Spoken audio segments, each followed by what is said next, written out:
everybody. Welcome to episode 3 of Command of the Hands, which gives you command of the kit. And today we're going to explore commanding the hands, also commanding the time within yourself. And this is an important thing, because as you're learning how to play color and improvisation, you know, the tendency with all musicians, it's not just drummers, and the guys who say it is, they're wrong. All musicians is to compensate for maybe lacks in certain areas, and sometimes they rush through a figure or they drag through a figure and they don't really realize it. And if it's the lead instrument, and in most small bands, if the head guy or the soloist is rushing, the tendency will be for the band to rush. And for a drummer, when you are coloring in a phrase and switching back and forth between 16th notes and triplets and that kind of thing, the tendency is to move a little bit in the time. And I'm not saying that this exercise is going to wipe all it out and you're going to be great and perfect. That's not the case. But this will strengthen that center of time, while at the same time working on the command of the hands. And this is a way of moving through rhythmical figures without losing the center of time, at least within yourself, at least in here. Now, if the band moves a little bit as it's soloing or stuff, you know, that's live playing. And to be honest with you, Rick Beato's YouTube videos, he has shown it. I think Jojo Mayer has shown it, that some movement and breathing in the time is human and it is fine. And there's been a lot of successful songs from James Brown to Led Zeppelin, and I'm sure, you know, Art Blakey used to say, you know, he's one of the great swing drummers of all time. He used to say, if it doesn't speed up a little bit during someone's solo, then you're not really swinging. So I'm not a guy who says that the band should be like quantized, but at the same time consistent and relatively equidistant in how they place their notes, and at the same time not really crazy rushing or crazy dragging. You know, just if there's a little movement, that is human, and I don't think it's a detriment. Actually, I think that is the not the bug, it's the feature of being human, and drum machines can't do it, even when they're unquantized.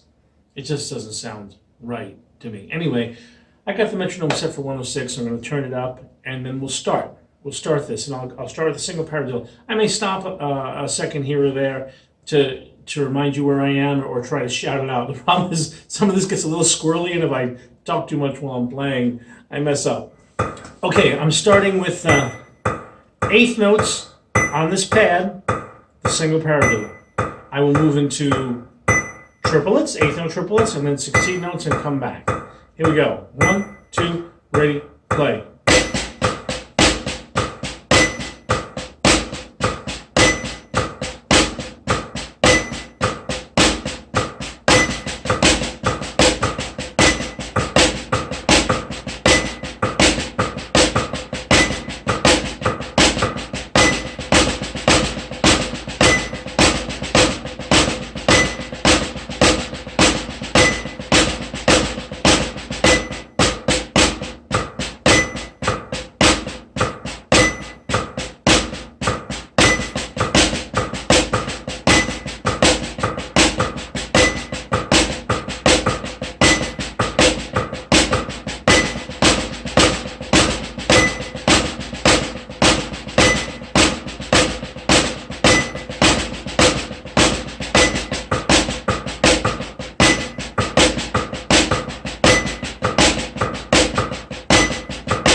Now I'm converting to double paradiddles.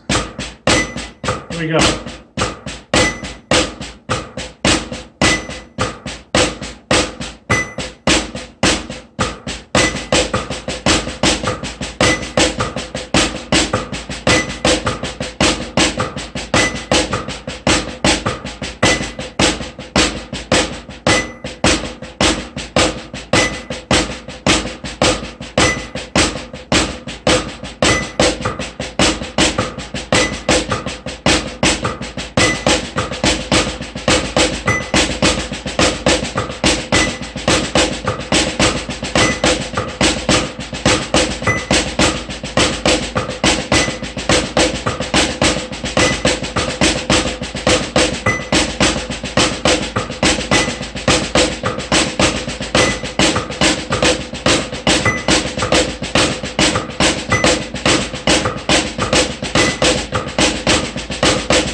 you see the double paradiddle way through. Now we're going to switch over to the triple paradiddle, which I would have just gone straight through. But I want you to see what I did. I started messing around with the accents in the double paradiddle, where the normal double paradiddle has an accent on the 1 and 3 if you're doing it in 16th notes, right?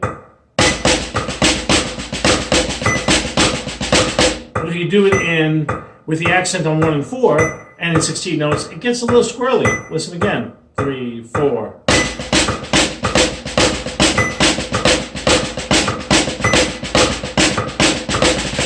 Right? And you can edit it any way you want to get back to 1. But it is just a very cool thing. And imagine if you were doing that hit on different items, like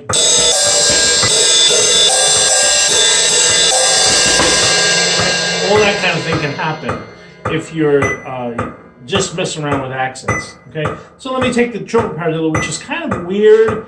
I don't think I've ever really used this while I'm playing. When I go to the triplet form, the 8th note and 16th note form, of course. But listen anyway. Again, command of the time, command of my hands, and what do I get?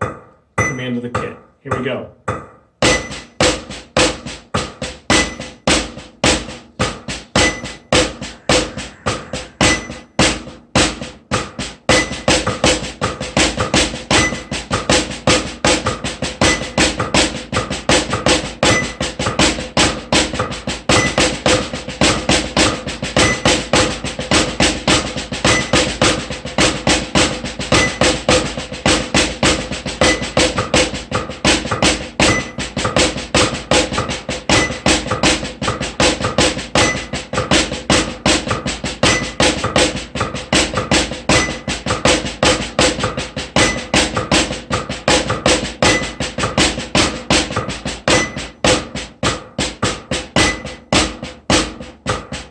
Lost my focus for a second there at the end, so I think I was about to say to you. So you can see as I was doing that, right, that so those are chord note triplets accented as we're going through, and it's the 1, the duh, and the and, you know, and then the next batch starts on the, I believe, the duh before 4. So it's a very kind of odd thing, but it's kind of cool. I like playing it on the pad. I don't think I've ever actually played the figures somewhere on the kit. I may have, because sometimes I'm really improvising on the kit, and I'm not sure. Anyway, the last one, which I really get those paradiddles, work them as 8th notes, work them as triplets, work them as 16th notes. And more important than just the root pattern is make the transitions. And I gotta be honest with you, you'll never get them 100% right. There'll always be little problems with them, always little squirrely things. You'll get distracted. Leading with your weak hand, like for me is my right hand, will always feel a little odd sometimes. Leading with your strong hand will always feel a better way to go. But the purpose is become strong. Become strong in here with your center of time and with your command of the hands. Because once again, and I'm going to close with this, and I'm going to say it over and over, the command of the hands will give you command of the kit. The command of the hands will give you the command of the kit. And give me a couple more lessons. I'm going to get into some really cool grooves and feet stuff that you can work on. All right? See you soon.